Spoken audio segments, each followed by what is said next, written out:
Bismillahirrahmanirrahim. Assalamualaikum warahmatullahi wabarakatuh. Alhamdulillahirabbil alamin. Alhamdulillahilladzi hadana li hadza wa ma kunna linahtadiya laula an hadanallah. Asyhadu an la ilaha illallah wahdahu la syarikalah wa asyhadu anna Muhammadan abduhu wa rasuluhu la nabiyya ba'dah. Teman-teman, kita mungkin pernah baca cerita ya. Suatu hari Ali bin Abi Thalib itu merasa kasihan melihat istri beliau yaitu Sayyidah Fatimah, putri Rasulullah SAW, setiap hari lelah dan repot sekali untuk mengerjakan pekerjaan rumah. Sayyidah Fatimah itu, kata Ali, setiap hari mengambil air sendiri, menggiling gandum sendiri, membersihkan rumah sendiri, mengurus anak-anak sendiri. Dan dulu mengambil air itu berbeda dengan zaman sekarang. Kalau sekarang kan ngambil air cuma tinggal buka keran, cuma tinggal pencet. Kalau dulu tuh ngambil air benar-benar pergi ke sumur yang jauh, kemudian membawa air yang berat ke rumahnya sendiri, dan itu bolak-balik beberapa kali dalam sehari. Begitu juga dengan menggiling gandum. Dulu tuh nggak pakai blender. Dulu giling gandum itu pakai batu ya, batu penggilingan yang manual. Dan itu sampai membuat tangan Sayyidah Fatimah itu luka. Begitu juga ketika mengangkat air sampai badan Sayyidah Fatimah itu kurus. Gitu juga ketika membersihkan rumah, seluruh baju-bajunya Sayyidah Fatimah itu kotor. Melihat kondisi Sayyidah Fatimah yang sangat kerepotan mengurus rumah, sedangkan Ali nggak bisa banyak bantu karena juga banyak amanah dakwah di luar sana. Maka suatu hari Ali mendengar kalau Rasulullah SAW baru mendapatkan banyak budak. Waktu itu memang proses untuk menghapus perbudakan itu bertahap ya. Nah, di Masjid Nabawi itu banyak kedatangan budak-budak yang ingin berkhidmat kepada Nabi. Jadi bukan budak yang diperjualbelikan, tetapi budak yang ingin membantu Nabi di Masjid Nabawi. Karena mereka dulunya sebelum Islam budak, setelah masuk Islam mereka pengen, kalau dulu mereka kerja kepada tuannya, sekarang mereka kerja kepada Nabi walaupun nggak dibayar, tapi perlakuan Nabi jauh lebih baik daripada tuannya. Dan mereka ingin memuliakan diri mereka dengan cara berkhidmat kepada Nabi, menolong Nabi, dan seterusnya. Mendengar berita bahwa di Masjid Nabawi ada banyak sekali budak yang datang untuk membantu kebutuhan-kebutuhan Nabi dan kaum muslimin di Masjid Nabawi. Akhirnya Ali bilang kepada Fatimah, wahai Fatimah, di Masjid Nabawi lagi banyak budak dan Nabi sepertinya pasti kelebihan pembantu. Coba kamu pergi ke rumah Nabi dan meminta satu orang pembantu itu untuk bisa membantu kamu di rumah. Maka kemudian Fatimah pun pergi ke masjid, pergi ke rumah Nabi. Pas sampai di rumah Nabi, dari luar Fatimah ngelihat rumah Nabi itu lagi banyak tamu. Jadi banyak sekali orang di rumah Nabi karena emang Nabi ini sering menerima tamu untuk dakwah, untuk curhat, untuk belajar, untuk dengar Al-Quran dan seterusnya. Sehingga Fatimah dari luar ngelihat rumah Nabi itu lagi banyak tamu. Karena di rumah Nabi lagi banyak tamu, maka kemudian ini masih jalan ya? Masih jalan ya? Karena ngelihat banyak tamu, akhirnya Fatimah ngerasa nggak enak hati, malu gitu, mau mengganggu Nabi. Maka Fatimah berdiri di luar pintu, ngelihat ke dalam, oh banyak tamu, akhirnya Fatimah pulang lagi ke rumah. Saat Fatimah ada di luar pintu, di luar rumah, Nabi itu sebetulnya ngelihat, oh ada Sayyidah Fatimah, ada anakku Fatimah. Cuman karena banyak tamu, Fatimah pulang lagi dan Nabi ngerasa nggak enak hati. Karena Nabi ini sayang banget sama Fatimah. Maka besoknya Nabi datang ke rumah Ali, datang ke rumah Fatimah. Tok tok tok, assalamualaikum, waalaikumsalam. Masuklah Nabi ke rumah Fatimah. Kemudian Nabi bertanya, wahai Ali, wahai Fatimah, kenapa kemarin Fatimah ke rumah? Ada apa gitu? Kemudian Fatimah diam aja, malu, nggak mau menceritakan. Kata Nabi, wahai Fatimah, ngomonglah ada apa gitu. Kata Ali, ya Rasulullah, Fatimah sebetulnya malu untuk menyampaikan ini dan merasa nggak enak hati. Fatimah merasa takut mengganggu kebutuhan Rasulullah SAW. Memangnya kenapa, kata Nabi? Kata Ali, Saya kasihan ngelihat Fatimah setiap hari capek, setiap hari repot, setiap hari lelah. Dan saya takut dia sakit, saya takut dia nggak nyaman, saya takut dia tertekan. Karena setiap hari Fatimah itu mengurus rumah, mulai dari menggiling gandum, kemudian mengangkat air, kemudian membersihkan rumah, mengurus anak-anak, membantu fakir miskin. Bukan hanya di dalam rumah tapi juga ke tetangga. Fatimah suka membantu orang. Sehingga saya ngerasa Fatimah ini kalau ngurus segala sesuatu sendiri nanti kasihan. Dia jadi sakit, dia jadi lelah dan seterusnya. Sehingga akhirnya saya meminta Fatimah untuk datang kepada engkau ya Rasul, meminta satu orang budak agar bisa membantunya di rumah. Karena aku mendengar lagi banyak budak di Masjid Nabawi. Mendengar curhat dari Ali tentang istrinya, maka Nabi SAW tersenyum dan kemudian bilang ke Fatimah, wahai Fatimah, mau nggak ayah kasih tahu mau nggak ayah berikan sesuatu yang lebih baik daripada pembantu? Mau nggak ayah berikan sesuatu yang lebih baik daripada pembantu? Ali dan Fatimah langsung penasaran. Kata Fatimah, apa itu wahai ayah yang lebih baik daripada pembantu?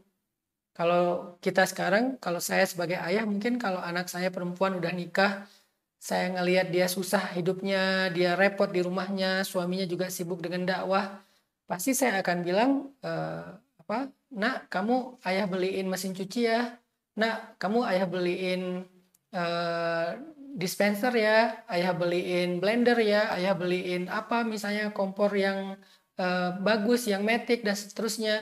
Ayah cariin pembantu ya, nanti biar ayah yang gajiin pembantu. Kalau saya sebagai ayah pasti saya akan menawarkan itu. Dan Fatimah ketika ditanya oleh Nabi, maukah engkau aku berikan sesuatu yang lebih baik daripada pembantu? Fatimah semangat, antusias, penasaran. Apa kira-kira yang lebih baik daripada pembantu? Apakah kompor gas? Apakah mesin cuci? Apakah kulkas? Apakah dispenser? Apakah blender? Apakah seorang yang mungkin lebih ahli daripada seorang pembantu? Ternyata tahu nggak jawaban Nabi apa? Kata Nabi, bertakwalah kamu kepada Allah, kemudian setiap kali kamu mau tidur, bacalah subhanallah 33 kali, alhamdulillah 33 kali, Allahu Akbar 34 kali, maka sesungguhnya itu lebih baik daripada pembantu. Itu lebih baik daripada pembantu. Sehingga akhirnya Sayyidah Fatimah mendengar nasihat dari Nabi tentang bertakwa kepada Allah, kemudian membaca subhanallah 33 kali, alhamdulillah 33 kali, Allahu Akbar 34 kali, dan kata Nabi itu lebih baik daripada pembantu. Seketika Fatimah mengatakan, saya ridho dengan keputusan Allah dan Rasulnya. Saya ridho dengan keputusan Allah dan Rasulnya. Artinya Fatimah percaya dan menerima nasihat Nabi bahwa yang lebih baik daripada pembantu adalah zikir subhanallah 33 kali, alhamdulillah 33 kali, Allahu Akbar 34 kali. Teman-teman, apa kira-kira pelajaran dari kisah Sayyidah Fatimah ini? Akhir-akhir ini kita banyak sekali mendengar orang yang tertekan ya secara mental. Ada yang tingkat yang paling ringannya mungkin stres. Tapi stres ini kalau dibiarin bisa sampai ke level depresi. Dan depresi biasanya sampai berujung dengan bunuh diri, na'udzubillahi min dzalik. Dan ketika saya coba baca-baca beberapa berita tentang data orang yang mengalami stres atau tertekan, terutama di kota-kota besar, tapi juga sekarang udah menyebar ya, bukan hanya kota-kota besar, tapi juga di pedesaan. Orang yang stres itu rata-rata ya karena dia mengalami semacam perubahan-perubahan yang cukup signifikan dan ekstrim dalam kesehariannya. Misalnya yang tadinya tiba-tiba Yang tadinya punya pembantu, tiba-tiba pembantunya pulang, tiba-tiba pembantunya berhenti, tiba-tiba pembantunya pindah kerjaan. Akhirnya kita sebagai seorang ibu rumah tangga stres untuk mikirin masak, mikirin nyuci, mikirin ngurus anak, mikirin bersih-bersih rumah. Itu bisa bikin stres. Atau orang yang kerja, misalnya tadinya dia kerja dengan atasan yang cukup memberikan ruang buat dia untuk ekspresi, untuk improve, tiba-tiba atasannya galak, strict, dan cukup kaku misalnya, sehingga dia jadi stres. Atau mungkin bukan atasannya, tapi lebih ke teman kerjanya yang bikin dia ngerasa nggak nyaman, akhirnya stres. Atau kita pulang kerja, tiba-tiba macet, dan itu kita biasanya nggak semacet itu, tapi tiba-tiba macet banget, akhirnya stres. Gitu juga kemarin kejadian yang seorang bapak, seorang ayah membunuh putrinya, menyakiti istrinya sampai menyiksa istrinya sampai koma. Itu kan salah satu di antara contoh-contoh orang yang mengalami tekanan sampai membuat dia secara mental itu mengalami stres. Nah, mungkin ini relate ya dengan kisah Fatimah, karena apa yang dialami oleh Fatimah itu adalah sesuatu yang cukup membebaninya dalam keseharian. Walaupun kita nggak mengatakan Sayyidah Fatimah stres, tapi kalau lelah ya, kalau capek ya, kalau terbeban ya, kalau repot benar. Cuman wajar kalau Sayyidah Fatimah berharap ada yang bisa bantu beliau di rumahnya. Itu juga yang kita harapin dalam keseharian kita. Mungkin teman-teman anak muda stres karena tiba-tiba dapat banyak sekali PR, banyak sekali tugas, banyak sekali deadline, banyak sekali kerjaan. Kalau yang kuliah mungkin ini ngejar sidang sebentar lagi, skripsi, mungkin project. Kalau yang pengusaha misalnya ini lagi ngerjain satu project yang udah deadline banget, yang udah bahkan mungkin bukan hanya deadline tapi juga deadlock kali ya, yang udah mentok nggak tahu gimana, akhirnya stres. Ketika kita stres, semua kita mencari solusi yang menurut kita tuh kayak bisa ngeringanin beban kita, solusi yang bisa meringankan beban pikiran, beban tenaga, beban waktu, beban pekerjaan. Kita mencari solusi seperti itu. Dan itu juga yang dicari oleh Sayyidah Fatimah. Itu juga yang dicari oleh Sayyidah Fatimah. Sayyidah Fatimah mencari solusi untuk meringankan bebannya. Dan itu adalah usulan dari suaminya juga, yaitu Ali bin Abi Thalib. Yang bisa meringankan beban pekerjaan di rumah tangganya, meringankan tenaganya, meringankan pikirannya, meringankan repotnya. Itu yang dicari oleh Sayyidah Fatimah. Tapi tahu nggak? Ternyata Nabi tidak memberikan solusi itu. Justru yang diberikan oleh Nabi itu adalah solusi lain yang nggak pernah terduga oleh kita. Ketika kita stres dengan pembantu yang pulang, ketika kita stres dengan pekerjaan yang numpuk, dan semuanya juga lagi kejar deadline, ketika kita stres dengan tugas-tugas kuliah dan tugas-tugas sekolah yang banyak, ketika kita stres dengan networking kita atau dengan pertemanan kita, sosial kita, misalnya ketika kita stres dengan perilaku pasangan kita berpikir solusi apa yang bisa meringankan saya. Ternyata teman-teman, solusi yang diberikan Nabi itu adalah zikrullah, zikir. Solusi yang diberikan Nabi itu adalah zikir, bukan mesin cuci, bukan blender, bukan dispenser, bukan pembantu atau asisten rumah tangga yang expert. Yang diberikan oleh Nabi itu adalah zikir. Kenapa?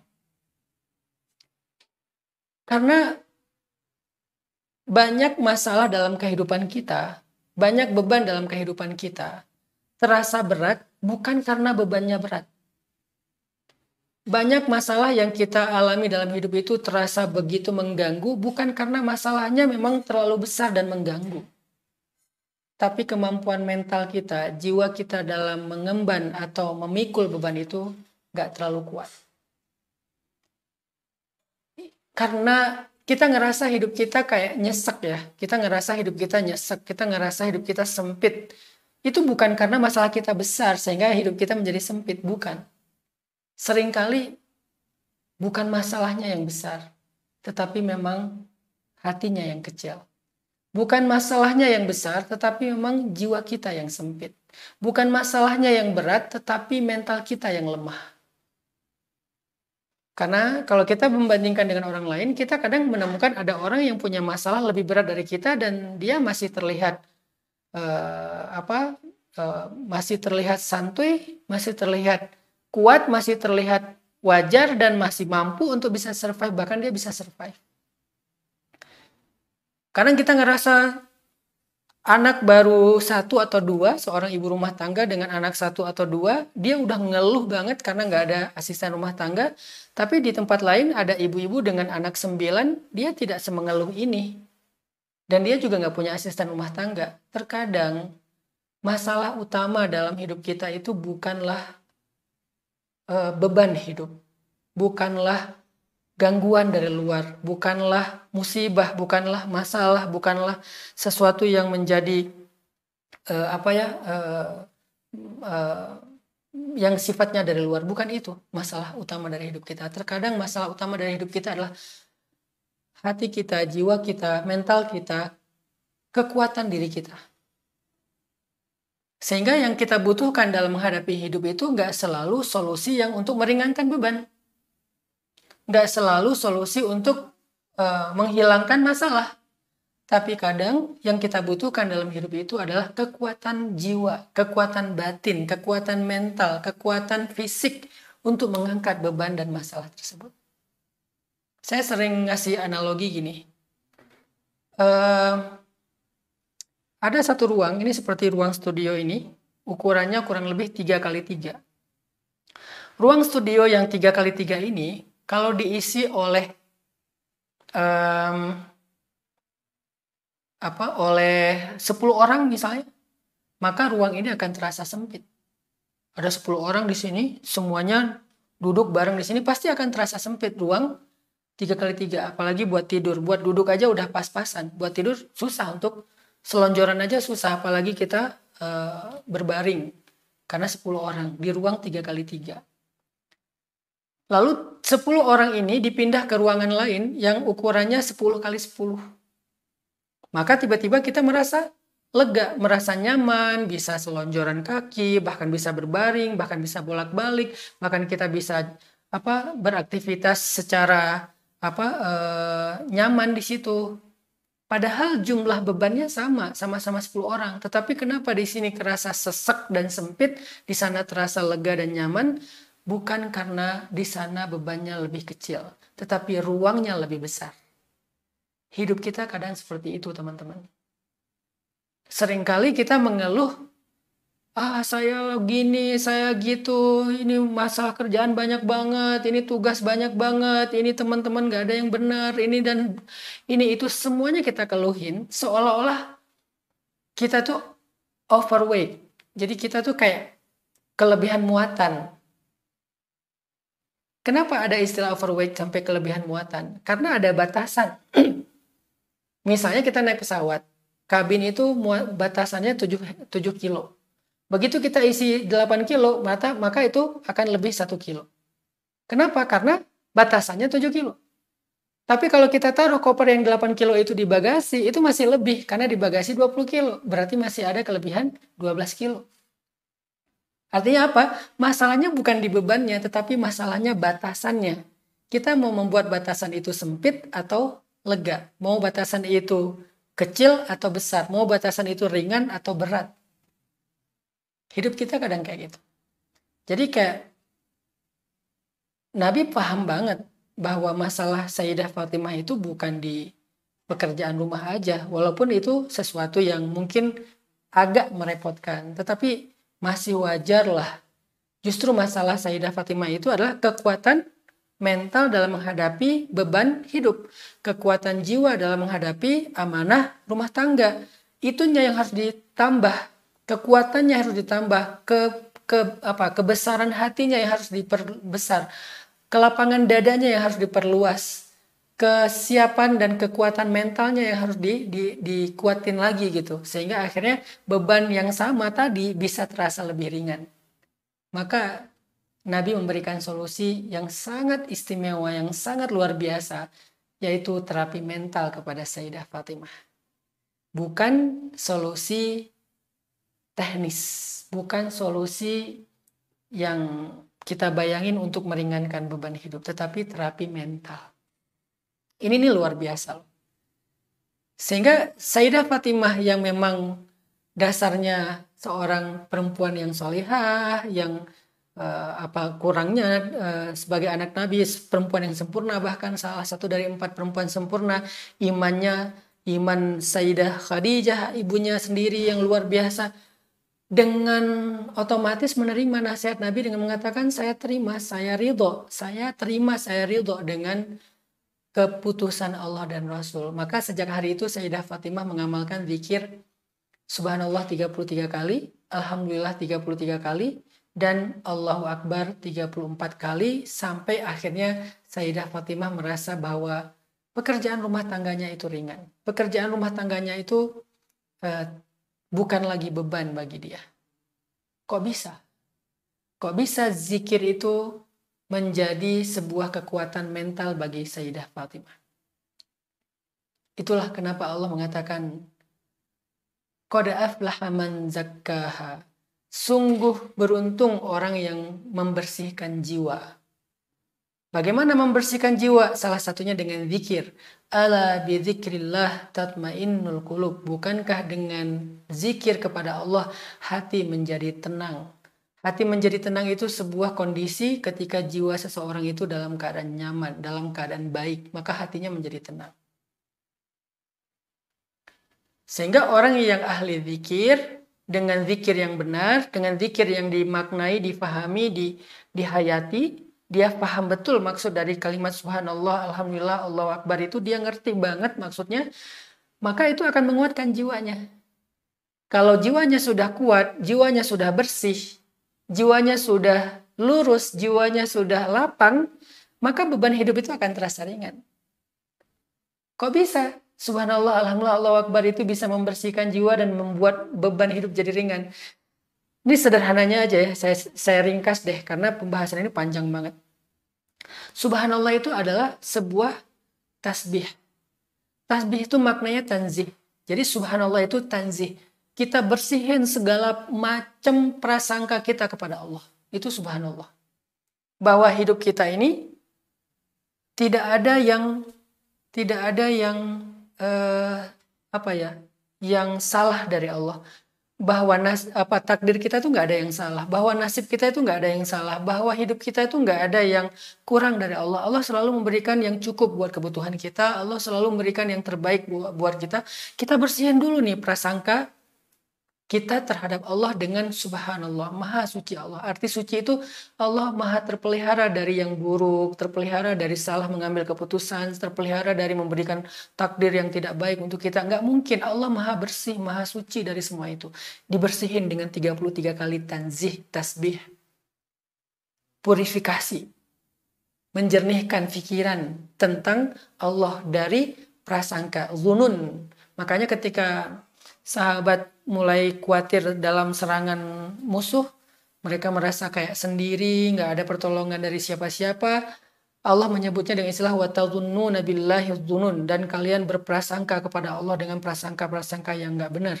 Sehingga Allah menasihati mereka, menyuruh mereka membersihkan prasangka mereka. Itu ada dalam kalimat subhanallah. Ngerti nggak kita maksudnya? Jangan-jangan kita mengucapkan subhanallah sebagai ritual saja dan kita nggak ngerti, makanya tidak menguatkan jiwa. Kemudian alhamdulillah itu adalah grateful, merasa paling beruntung, berterima kasih, bersyukur terhadap kebaikan Allah. Itu arti alhamdulillah. Artinya alhamdulillah itu sebuah ungkapan dalam jiwa seseorang bahwa dia merasa beruntung. Allah baik banget, Allah selama ini udah ngasih saya banyak nikmat. Kita ingat nikmat-nikmat Allah lewat alhamdulillah 33 kali itu. Nggak apa-apa yang keingat aja. Allah udah ngasih ini, Allah udah ngasih itu, Allah udah ngasih ini, Allah udah ngasih itu. Allah baik banget, Allah sangat peduli kepada saya. Allah yang baik-baik dimunculkan. Makanya saya pernah bilang tazkiyah itu ada dua artinya. Yang pertama tathhir, yang kedua tanmiyah. Pertama pembersihan, yang kedua penumbuhan, diisi. pembersihan dari yang buruk-buruk tentang Allah, kemudian ditumbuhkan yang baik-baik tentang Allah. Dan memang harusnya seperti itu. Sehingga alhamdulillah itu adalah sebuah ungkapan ketika seseorang ngerasa dapat kebaikan. Allah itu baik banget, Allah begini. Ketika kita mulai ingat nikmat Allah, fabi ayyi ala'i rabbikuma tukadziban, dalam zikir alhamdulillah, kita ngerasa diri kita beruntung. Yang terakhir ditutup dengan Allahu Akbar. Allahu Akbar itu artinya Allah maha besar, yang lain semuanya kecil. Allah maha kuasa, yang lain tidak ada yang berkuasa. Allah maha mampu, yang lain gak ada yang mampu. Segala sesuatu di tangan Allah pasti bisa. Ini semacam sebuah membangun optimisme, membangun keyakinan, membangun kepercayaan, membangun hope, harapan. Sehingga orang yang punya harapan, punya keyakinan, punya kepercayaan, punya pegangan, punya optimisme dalam hidupnya, dia akan kuat menghadapi masalah. Karena optimisme itu semacam suntikan vitamin yang bikin dia bertenaga lagi secara kejiwaan. Kenapa nggak optimis? Kan ada Allah yang maha besar. Ini masalah kecil. Ada Allah yang maha kuasa. Kalau saya emang nggak kuasa, saya nggak bisa ngadapin masalah ini. Tapi kan ada Allah. Allahu Akbar, Allahu Akbar, Allahu Akbar. Sehingga dengan tasbih, tahmid, takbir, akhirnya muncul sesuatu di dalam diri kita. Pertama muncul tanzih, kita purifikasi, bersihin prasangka buruk kepada Allah. Yang kedua muncul syukur, rasa menghargai apa yang Allah berikan. Yang ketiga muncul tajlil, mengagungkan Allah. Muncul pengagungan terhadap Allah, merasa Allah itu maha kuasa dan kita tidak kuasa. Dari situlah akhirnya mental itu menjadi kuat. Dari situlah akhirnya hati menjadi tenang. Dari situlah akhirnya jiwa menjadi lapang. Dalam kondisi itulah akhirnya kita mampu mengangkat beban hidup kita. Ini adalah salah satu contoh tazkiyatun nafs. Kalau dalam bahasa sekarang itu terapi mental terhadap orang yang mengalami tekanan hidup seperti stres, diterapi dengan sebuah terapi yang paling baik yang Allah ajarkan lewat Rasulullah SAW, yaitu mengingat Allah lewat zikir yang diajarkan kepada Sayyidah Fatimah. Kuncinya fahami apa yang kita baca. Sedalam mungkin, seluas mungkin makna dari kalimat yang kita baca. Itu kuncinya. Karena banyak orang yang mengamalkan terapi ini tapi tidak berpengaruh. Kenapa nggak berpengaruh kepada jiwanya? Karena dia nggak ngerti apa yang dia baca. Mungkin dia tahu terjemahannya tetapi tidak tahu pesan di dalam kalimat itu. Jadi message-nya tuh nggak dapet. Dia tuh nggak menerima sebuah pesan dari kalimat yang dia baca. Maka coba baca, pahami lagi, pelajari lagi, gali lagi. Sehingga kadang-kadang nggak perlu sampai 33 kali juga kita udah merasakan terapi mental yang sangat baik. Itu tuh semacam terapi yang diajarkan Nabi kepada Sayyidah Fatimah dalam tekanan hidup, tekanan mental terhadap beban hidup seperti masalah rumah tangga. Dan ini bisa diterapkan dalam masalah-masalah yang lain. Itulah yang kita sebut dengan tazkiyatun nafs. Itu yang salah satu yang saya ambil dari buku ini, namanya Tazkiyatul Anfus, atau ini buku ringkasan tentang tazkiyatun nafs yang saya pernah sampaikan minggu lalu ya, yang ditulis oleh Syekh Said Hawa. Ternyata salah satu terapi mental itu adalah zikir, tapi dengan kunci tadi, paham maksud dari zikir yang kita baca, lalu kita coba hayati, kita coba tadabburi pesan-pesan di dalam zikir itu. Akhirnya Sayyidah Fatimah bisa melalui ujian beban hidupnya dengan baik. Masalahnya tidak berkurang, atau mungkin bebannya tidak berkurang, tetapi masalah dan beban itu tidak lagi mengganggu. Itu kan yang paling penting ya. Karena kalau kita mengharapkan bebannya berkurang, sebetulnya itu nggak selalu bagus juga. Sama seperti ketika orang belajar ngangkat beban untuk membentuk otot kan. Kalau dia berharap bebannya berkurang, maka otot itu nggak akan pernah terbentuk. Karena otot tidak pernah terbentuk, dia nggak pernah kuat. Sama kayak kita berlatih sesuatu. Kalau kita berharap, aduh, bisa nggak ya latihannya jangan berat-berat, kita nggak akan pernah ahli. Saya dulu ketika belajar ngaji ya, belajar ngaji. Awal-awal belajar ngaji karena saya mau ikut musabaqah tingkat kecamatan, tapi saya belum bisa baca Quran. Saya hanya bisa membaca ayat-ayat yang saya udah hafal. Jadi kayak saya dengar dari ibu saya baca apa, saya hafal, lalu saya tampil. Dan itu modalnya suara, bukan karena bisa baca. Sedangkan dalam musabaqah saya harus baca ayat yang ditunjuk sama juri, bukan yang saya pilih. Jadi bisa aja di mana aja, nggak harus yang saya hafal. Sehingga mau nggak mau saya harus bisa baca Quran dong, supaya saya bisa ikut musabaqah tingkat kecamatan. Waktu saya sekitar 1 bulan lah. Akhirnya saya dipaksa oleh ibu saya untuk belajar pagi, sore, malam. Malam itu sampai jam 10 malam masih ngaji dari habis maghrib. Wah, dikejar target banget supaya cepat bisa baca Quran. Dan waktu itu saya bilang, ini terlalu berat, saya pengen yang ringan-ringan aja, boleh nggak bacanya yang mudah-mudah. Kata ibu saya, kalau kamu baca yang mudah-mudah, kapan kamu bisanya?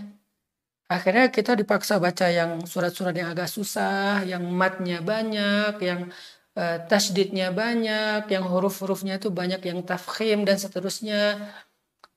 Alhamdulillah dalam 1 bulan kurang saya udah lancar baca Quran, akhirnya ikut musabaqah tingkat kecamatan dan alhamdulillah dapat juara. Begitu juga dalam urusan yang lain. Saya beberapa waktu terakhir belajar memanah misalnya. Saya pengen ngerasain yang namanya memanah seperti para sahabat. Artinya para sahabat itu sanggup mengangkat panah dengan beban sampai 120 lbs minimal. Sementara rata-rata kita pakainya 35 lbs, 40 lbs. Saya paksain, pertama pakai 30 lbs, udah gitu 35, udah gitu 40, udah gitu 45, udah gitu 50, udah gitu 55, sampai 60 mentok. Saya terus memaksakan diri supaya bisa sampai 60. Nah, dalam waktu sekitar 6 bulan itu dari 30 sampai 60, itu berhasil karena saya mencoba untuk terus menambah beban, bukan mengurangi beban. Ketika saya udah pakai 60, tiba-tiba saya malas memanah ya. Biasanya udah pakai 60 itu biasanya sekitar 100 shot ya, 100 shot. Dibagi 10, jadi 10 shot, istirahat 2 menit, nembak lagi, istirahat, nembak lagi, 100 shot sehari. 60 lbs itu udah kerasa nyaman dan bahkan bisa ditahan di pipi gitu, nggak langsung dilepas. Selang beberapa lama saya lagi males, lagi banyak kerjaan, akhirnya nggak nembak lagi. Pas nembak saya juga nggak mau pakai yang 60, lagi males kan, pakai yang 35, oh nyaman. Begitu dikasih yang 45 atau 50, itu udah nggak kuat, apalagi 60. Hidup seperti itu teman-teman. Nggak selalu solusi yang kita butuhin itu adalah berkurangnya beban. Karena berkurangnya beban kadang nggak baik untuk kita, membuat kita lemah, membuat kita nggak lagi memiliki kemampuan, skill, membuat kita jadi downgrade gara-gara beban yang berkurang. Yang kita butuhin kadang-kadang bukan beban yang berkurang, tetapi kekuatan yang bertambah. Kemampuan yang bertambah. Sehingga dengan kekuatan bertambah, beban yang tadi terasa ringan buat kita. Saya dulu narik 60 lbs, buat saya itu nggak ringan juga sih, nyaman gitu, udah pas lah. Tapi buat teman-teman, itu berat. Mereka biasa narik 35, 40, 60 tuh wah nariknya sampai geter. Terus pas udah ditarik itu pun nggak full draw ya, nggak narik full banget. Itu langsung lepas, nggak kuat nahan. Kenapa? Karena kekuatan mereka belum terbiasa. Itulah kenapa Nabi mengajarkan zikir, subhanallah, alhamdulillah, Allahu akbar untuk menguatkan mental, melapangkan jiwa, menenangkan hati Sayyidah Fatimah, sehingga dengan kekuatan mental itu Sayyidah Fatimah merasa ringan mengangkat beban hidup. Itulah terapi mental yang diajarkan Rasulullah SAW. Kisah yang kedua, ini mungkin malam ini saya berkisah 2 aja. Nabi itu pernah mengalami masa-masa yang sulit dalam hidup beliau. Sebetulnya banyak sih, tapi ini salah satu yang cukup luar biasa ya. Bahkan sampai tahun itu dikenal dengan tahun sedih, Amul Huzni, tahun kesedihan, karena Nabi sedih banget tahun itu. tahun ketika Nabi kehilangan dua orang yang paling beliau cintai. Yang pertama adalah Sayyidah Khadijah, istri beliau yang pertama, yang sangat yang sangat berjasa dalam hidup Nabi dan dakwah Nabi, yang sangat berpengaruh dalam dakwah Nabi, yang sangat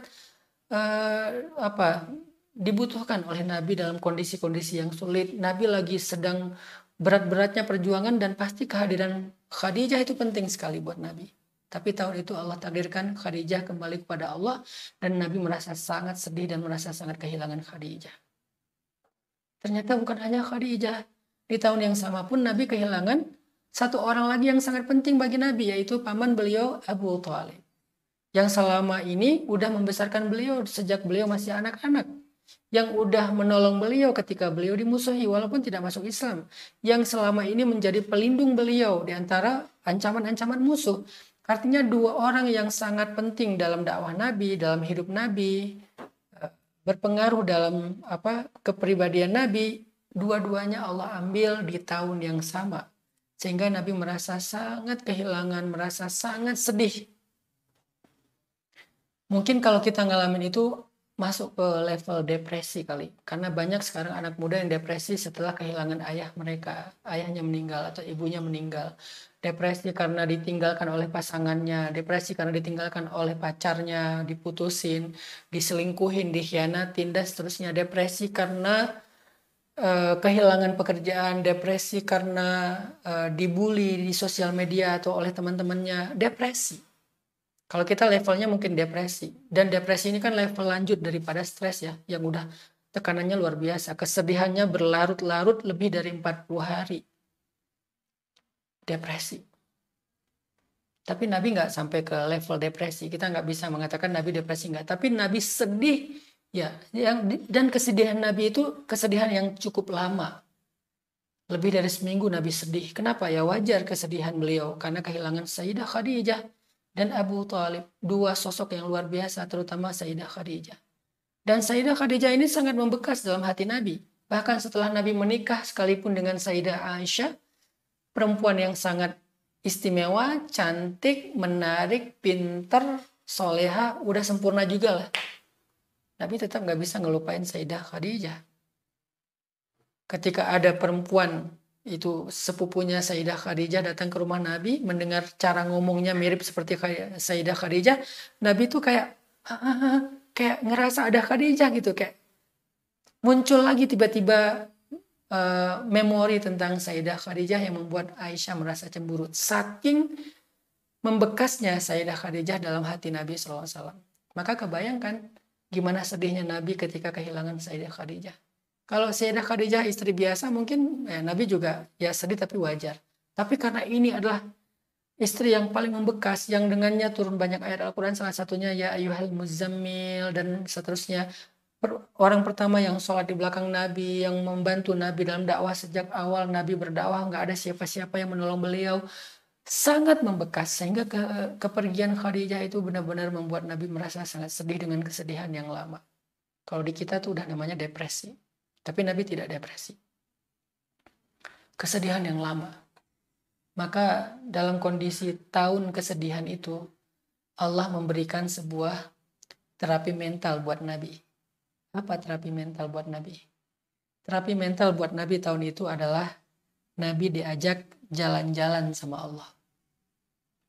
Diajak jalan-jalan sama Allah.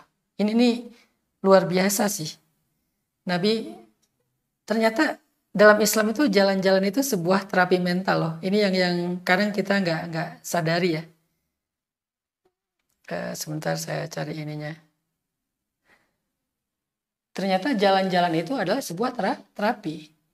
Jadi kayak healing ya, healing. Kayak pergi kemana gitu untuk healing, escape dari masalah gitu kan. Itu sebuah terapi mental. Jalan-jalan apa yang diberikan oleh Allah kepada Nabi? Jadi kayak dikasih tiket nih, pergi biar lo nggak sedih lagi. Ini aku kasih tiket gratis, sana jalan-jalan biar bisa healing. Allah kasih tiket perjalanan buat Nabi. Sebuah trip yang luar biasa. Tahu nggak jalan-jalan kemana?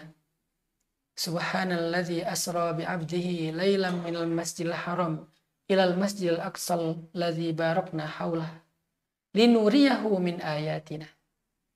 Surat Al-Isra ayat pertama. Ternyata jalan-jalan Nabi pada malam itu, pada saat itu ketika Nabi sedang sedih berat karena kehilangan Sayyidah Khadijah dan Abu Thalib, jalan-jalan Isra dan Mi'raj. Jalan-jalan Isra dan Mi'raj. Perjalanan di bumi dan perjalanan ke langit. Ini perjalanan yang luar biasa. Sehingga saya ketika merenung merasa, wah Masya Allah ya, ternyata dalam Islam itu terapi mental udah ada, yaitu jalan-jalan. Dan itu sesuatu yang kayaknya paling kita senangi gitu. Apalagi dapat tiket gratis private jet lagi. Kebayang nggak teman-teman dikasih perjalanan VIP dengan private jet, kemudian ketemu dengan orang-orang keren, ketemu dengan tokoh-tokoh hebat, ketemu dengan para idola kita yang selama ini kita cuma lihat mereka di media, yang selama ini kita cuma dengar cerita tentang mereka tapi nggak pernah ketemu, lalu bisa ngumpul di satu momen, semua tokoh-tokoh itu ada di hadapan kita dan mereka menyambut kita. Kemudian selain jalan-jalan di bumi itu kita dikasih perjalanan keluar angkasa, ke bulan, ke Mars dan seterusnya. Kayaknya healing apa yang siapa yang nggak akan dapat healing dengan perjalanan kayak gitu? Itulah Nabi Sallallahu Alaihi Wasallam. Beliau dikasih kesempatan untuk menikmati sebuah perjalanan yang luar biasa. Pertama, jalan di bumi ke satu negeri, di sana ketemu dengan orang-orang yang beliau idolakan. Yang selama ini beliau dengar dari cerita-cerita Jibril alaihissalam. Jibril cerita dulu ada namanya Nuh alaihissalam. Dulu ada namanya Musa alaihissalam. Dulu ada namanya Ibrahim dan dia adalah kakekmu. Dulu ada yang namanya Syuaib. Dulu ada yang namanya Idris. Dulu ada yang namanya Isa. Dulu ada yang namanya Yahya. Jibril sering cerita tentang mereka. Tapi Nabi belum pernah ketemu mereka. Nabi dengan mendengar cerita storytellingnya Jibril, Nabi kagum sama mereka. Nabi mengidolakan mereka. Nabi pengen dengar cerita mereka langsung. Nabi pengen dialog, pengen ngobrol, pengen chat, pengen duduk bareng dengan mereka. Sehingga dalam perjalanan itu Nabi dibawa ke suatu tempat yang sangat mulia, yaitu Masjidil Aqsa, dan seketika mereka semua berkumpul dan Nabi duduk dengan mereka. Bahkan bukan hanya duduk, Nabi sholat bersama mereka sebagai imamnya mereka. Ini perjalanan yang luar biasa. Kenapa ketemunya dengan para anbiya? Kenapa nggak jalan-jalannya ngelihat pemandangan, ketemu dengan para penyair, ketemu dengan siapa gitu yang sifatnya entertain murni? Kenapa ketemunya dengan para nabi? Lagi-lagi tadi, yang dibutuhkan oleh nabi itu bukan hiburan murni, sekedar hiburan aja, bukan. Yang dibutuhkan oleh nabi itu hiburan yang bisa menguatkan mental beliau. Hiburan yang bisa menguatkan mental, bukan hiburan yang bisa menyenangkan. Bukan hiburan yang bisa sekedar seru-seruan. Bukan hiburan yang rehat sejenak. Bukan. Tapi dia adalah hiburan. Tetapi hiburan ini menguatkan mental. Itulah yang dikenal dengan Isra. Lalu setelah Isra ada Mi'raj. Keluar angkasa. Kalau kita mungkin sekarang yang teknologinya baru ke bulan. Tapi Nabi sampai ke langit pertama, langit ke-7, Sidratul Muntaha, bertemu dengan Allah. Perjalanan yang dahsyat sekali sampai ke Baitul Ma'mur, Sidratul Muntaha, Arasy, ketemu langsung dengan Allah. Namanya Mi'raj. Itu juga hiburan. Kurang hiburan apa? Naik ke langit luar angkasa. Kita ngelihat ilustrasi luar angkasa aja, galaksi, kemudian space, alam semesta dari jarak sekian ribu tahun perjalanan cahaya, kita udah merasa terhibur ya. Apalagi kalau kita pakai 3D misalnya atau pakai metaverse, kita ngelihat semua itu seolah-olah real banget, itu lebih terhibur lagi kan. Nabi ngalamin itu real, bukan pakai teknologi, dan itu bukan cuma keluar angkasa, sampai ke langit dunia, sampai ke Baitul Ma'mur, sampai ke Sidratul Muntaha yang nggak ada lagi makhluk yang pernah melewati batasan itu sampai ke arsy Allah Subhanahu wa taala, melihat kemuliaan dan keagungan Allah Subhanahu wa taala di sana. Itu kurang hiburan apa? Tapi hiburan itu nggak semata-mata untuk menghibur beliau, sekaligus menguatkan mental, jiwa, hati beliau, sehingga ketika beliau pulang dari jalan-jalan, beliau siap menghadapi hidup, siap mengangkat beban hidupnya lagi.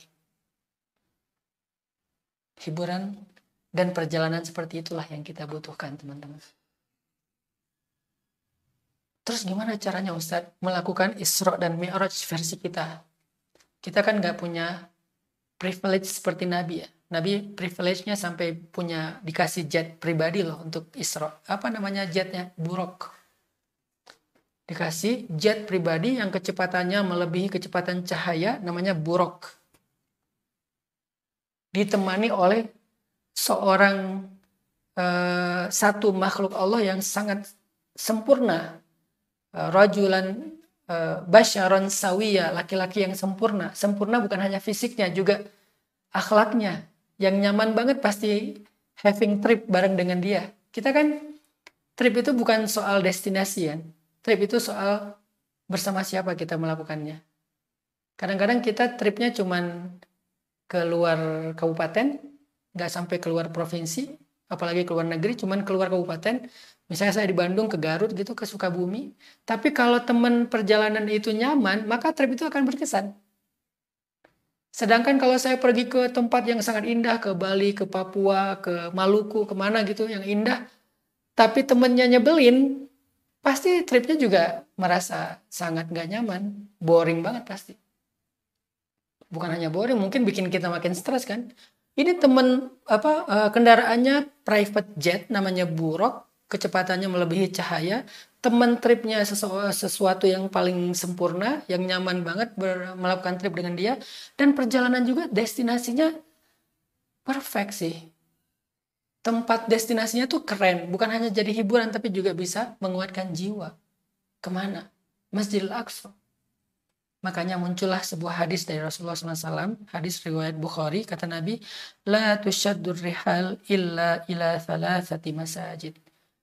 Tidak dianjurkan untuk melakukan perjalanan dengan anjuran yang serius. Jadi tidak didorong. Kalau bisa usahakan gitu ya.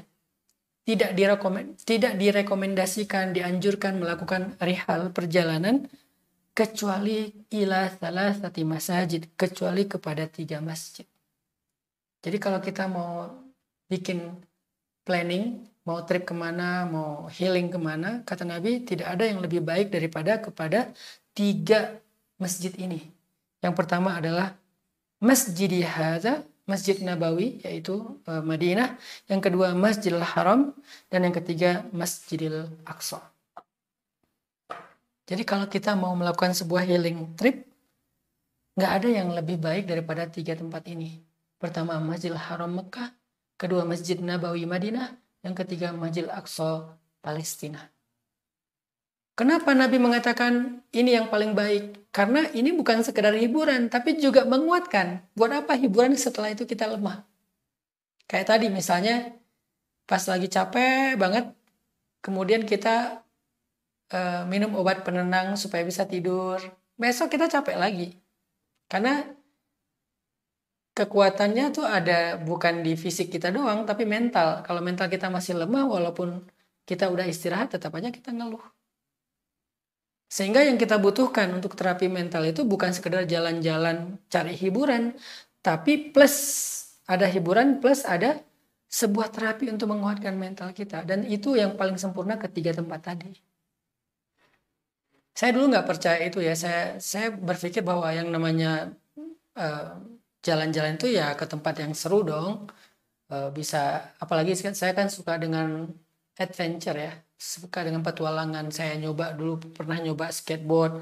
Saya pengen main skate tuh di Turki, di depan Masjid Sulaimaniye, main skate sama teman-teman. Saya nyoba snowboard, main di salju. Akhirnya pas musim winter, saya ke Jepang main salju di Jepang sama teman-teman. Ada Kang Yusuf dan seterusnya. Saya nyoba apalagi surfing. Akhirnya kalau kata teman lagi bagus ombaknya, saya pergi ke pantai untuk belajar. Saya nyoba apalagi free dive, cari tempat-tempat yang keren, yang airnya itu kayak kristal gitu, sehingga kita bisa ngelihat terumbu karang, bahkan ngelihat manta yang gede-gede itu di Labuan Bajo free dive. Diajarin sama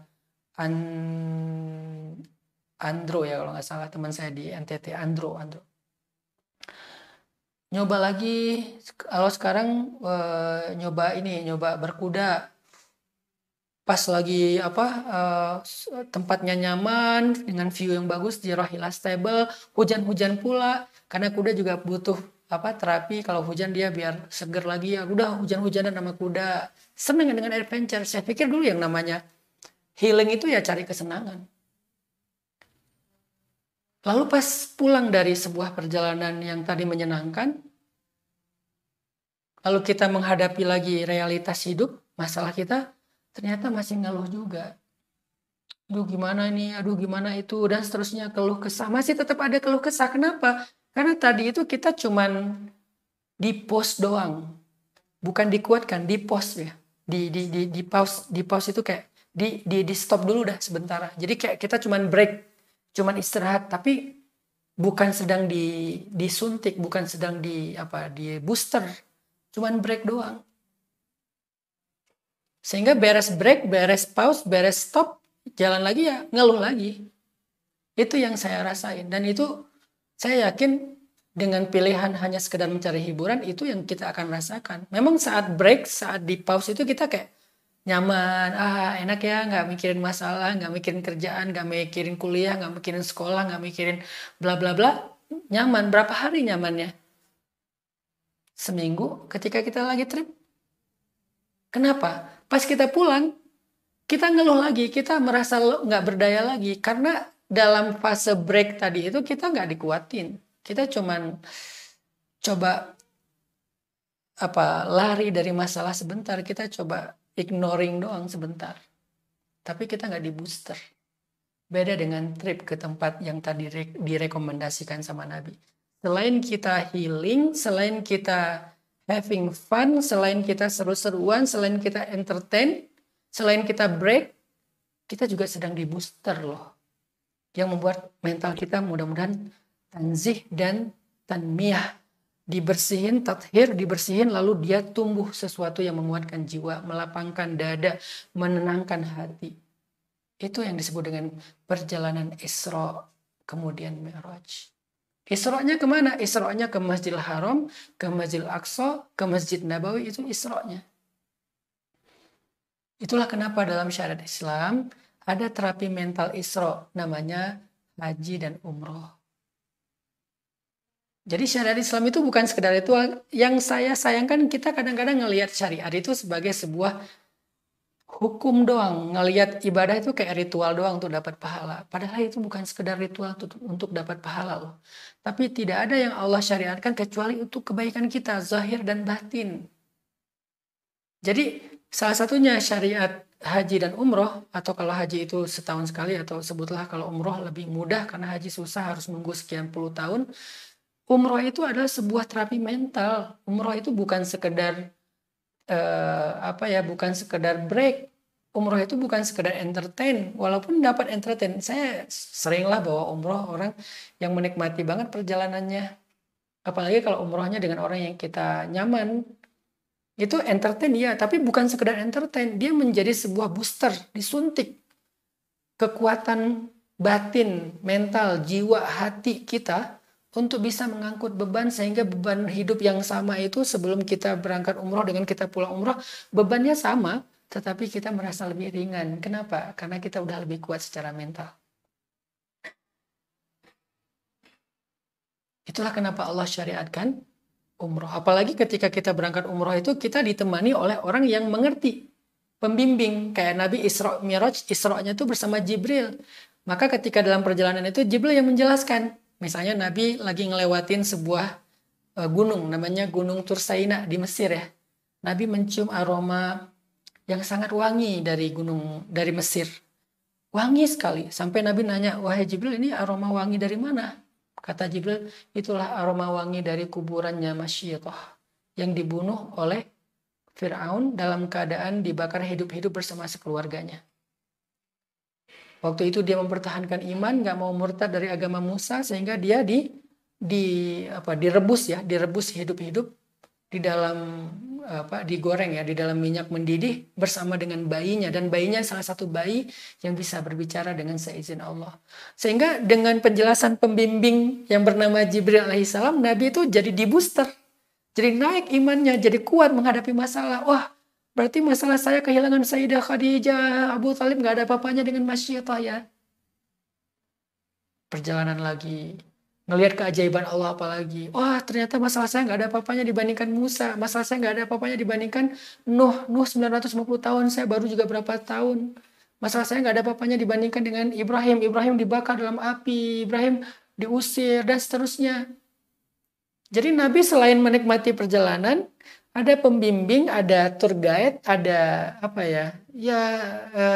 pembimbingnya lah ya, yang ngebimbing Nabi sehingga Nabi dapat booster iman, mental, hati, jiwa. Dan umrah kan gitu kan, syariatnya kan. Jadi selain kita berangkat, kita juga dibimbing. Pembimbing ini yang akan membooster kita, selain nanti suasana di umroh itu, ibadah di umroh itu, penghayatan dari setiap ritual yang kita lakukan, dibimbing kenapa kita tawaf, Ka'bah itu seperti apa, ada keajaiban apa aja di dalam Ka'bah, Ka'bah itu hubungannya dengan langit kayak gimana, kenapa kita umrohnya ke Ka'bah, kenapa kita nggak tawaf di rumah aja, kenapa harus Ka'bah, ada keajaiban apa di Ka'bah itu. Terus amalan-amalan apa yang luar biasa di Ka'bah, terus dampaknya terhadap masalah kita apa, kenapa kita ziarah ke Masjid Nabawi, kenapa kita ziarah ke kuburan Nabi, kemudian baki ke tempat-tempat bersejarah, dapat pelajaran apa aja. Itu semuanya itu booster hati dan mental loh. Dan kita nggak dapat kalau kita hanya cari hiburan ke tempat-tempat wisata yang lain. Ini adalah terapi mental kedua dari storytelling saya malam ini. Maka sekalian ya, saya baru keingat sekalian, insya Allah saya awal Desember, ya tanggal 5 Desember mau berangkat umroh juga. Nanti teman-teman, nanti saya taruh deh di caption deskripsi dari video ini, teman-teman bisa cek. Kita akan berangkat umroh. Karena saya ngerasa udah lama banget ya nggak umroh, sejak pandemi saya belum umroh. Biasanya saya rutinkan setahun 2 kali umroh atau sekali minimal. Tapi karena pandemi belum berangkat, nah ini udah kangen banget nih. Sekalian saya pengen ngajak teman-teman, yuk kita umroh bareng. Insya Allah saya coba membimbing jamaah dengan hal yang bisa ngebooster mental dan hati kita. Sebagaimana Sayyidina Jibril membimbing Rasulullah dalam Isra-nya. Sehingga nanti kita belajar apa hubungan antara Ka'bah dengan Baitul Ma'mur di langit. Itu ada keajaiban luar biasa. Kita belajar sejarah Zamzam. Di situ ada pelajaran tauhid. Kita belajar tentang Hajar Aswad. Di situ ada pelajaran tentang tanzih, purifikasi jiwa. Kita belajar tentang sa'i. Di situ ada pelajaran tentang keyakinan, belief, ikhtiar. Kita belajar tentang dakwah Nabi di Madinah, Bukit Uhud. Banyak sekali pelajaran-pelajaran yang kita bisa dapetin selain entertain, hiburan yang kita bisa nikmati selama umroh. Sehingga mudah-mudahan itu bisa jadi salah satu terapi mental buat kita. Saya ngajak teman-teman, yuk umroh bareng saya bulan Desember tanggal 5. Saya nggak terlalu hafal juga, nanti cek aja di deskripsi di bawah. Insya Allah informasinya udah lengkap di situ, kemana harus kita daftar, kemudian tripnya berapa hari, hotelnya apa, segala macam. Silakan nanya ke travelnya, saya nggak terlalu hafal. Saya cuman lebih ke spirit terapi mental, spirit ngajak kepada kebaikan, spirit untuk ya udah ini bisa jadi alternatif nih daripada kita misalnya ada budget tapi dipakai cuman hiburan doang. Mending budget yang sama kita pakai buat healing zahir batin, yaitu umroh ke Baitullah. La tusyaddur rihal illa ila thalathati masajid, kata Nabi. Tidak dianjurkan melakukan rihlah, trip awalnya kalau kita punya budget, kecuali ke 3 masjid. Mungkin kalau Masjidil Aqsa next lah, kalau Allah izinkan ya. Tapi yang paling penting sekarang ke Masjidil Haram dan ke Masjid Nabawi. Insya Allah nggak akan rugi. Insya Allah beda kalau kita pergi trip ke yang lain itu uang kita habis. Tapi kalau ke Baitullah uang kita nggak habis. Uang kita dibalikin sama Allah berlipat-lipat. Ada orang berpikir, aduh umroh mahal, 30 juta, 40 juta, ada yang 50 juta, aduh mahal. Giliran ke Paris, kemana kita anggap, wah murah banget nih, 30 juta, 40 juta murah. Padahal perjalanan yang hiburan itu, maka biaya kita atau harta kita akan habis. Kita dapat hiburan memang, tapi harta kita habis loh. Sedangkan perjalanan ke Baitullah, harta kita nggak habis. Allah ganti, berlipat-lipat setelahnya. Sehingga bisa dikatakan umrah itu perjalanan gratis sih dari Allah. Cuman kita kasih semacam pinjaman dulu ke Allah. Setelah itu ntar Allah ganti dengan yang lebih besar. Jadi kayak gratis, bahkan bonus lagi dapatnya kalau ke Baitullah. Saya percaya itu, saya yakin itu, dan alhamdulillah selama ini selalu Allah mudahkan aja sih rezekinya untuk bisa melaksanakan ibadah umroh. Walaupun saya bukan orang kaya, nggak punya kelebihan harta yang kayak para sultan, tapi Allah mudahkan. Pas ada uang sedikit berangkat umroh, pulang dikasih rezeki yang lebih, akhirnya ketutup yang kemarin. Itu sering dialami. Dan itu juga banyak cerita dari testimoni dari teman-teman jamaah yang mereka kadang-kadang pas-pasan biayanya berangkat umroh. Nanti kalau saya berangkat umroh, saya nanti biaya uangnya saldo saya berkurang, ternyata bertambah. Yuk kita berangkat umroh tanggal 5 Desember, umroh akhir tahun bersama dengan saya. Bedanya apa? Insya Allah saya akan lebih banyak mencoba untuk berstorytelling ke teman-teman yang sifatnya membooster hati, mental, dan jiwa kita. Di antara keajaiban-keajaiban yang ada dalam perjalanan umroh, tempat-tempat yang kita datangi ketika umroh. Mudah-mudahan malam ini kita dapat 2 pelajaran tentang terapi mental. Yang pertama adalah terapi mental dengan zikir. Yang kedua terapi mental dengan melakukan perjalanan atau jalan-jalan. Kalau dengan zikir, pelajaran yang ketiga life hacksnya adalah jangan selalu berharap beban hidup kita menjadi ringan. Karena terkadang beban hidup yang ringan membuat kita lemah. Tapi mintalah kepada Allah agar dikuatkan kita dalam mengangkat beban itu. Sehingga beban yang sama yang tadinya terasa berat, dengan kekuatan yang lebih, akhirnya beban itu terasa ringan dan tidak lagi mengganggu kita. Barakallahu fikum. Semoga teman-teman sehat selalu, berkah selalu, dan selalu dalam bimbingan Allah. Ini aja yang bisa saya sampaikan. Makasih banyak udah hadir dalam majelis ilmu online ini. Insya Allah nanti saya umumkan lagi kapan kita ketemu lagi ngebahas kitab ini, Tazkiyatun Nafs, di bab-bab berikutnya dengan bahasan yang lebih ringan. Billahi taufiq wal hidayah. Subhanakallahumma wa bihamdika asyhadu an la ilaha illa anta astaghfiruka wa atubu ilaik. Terima kasih buat teman-teman dari Shift Media Studio. Buat teman-teman yang pengen hadir ke pesantren, di sana kita bisa having fun dan juga healing bareng. Ada banyak kegiatan, sedikit lagi ya. Ada berkuda, ada farming, ada forest camp nih. Di akhir tahun kita bakal ngadain forest camp. Belajar apa aja sih di forest camp? Nah, ini belajar living experience.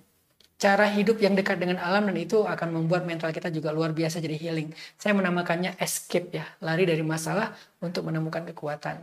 Yuk hadir, yuk ikut join dalam forest camp, atau jadi horsemanship, berkuda di Rahila Stable, atau belajar farming di pesantren. Insya Allah banyak kesempatan buat kita menjadi lebih baik. Wassalamualaikum warahmatullahi wabarakatuh.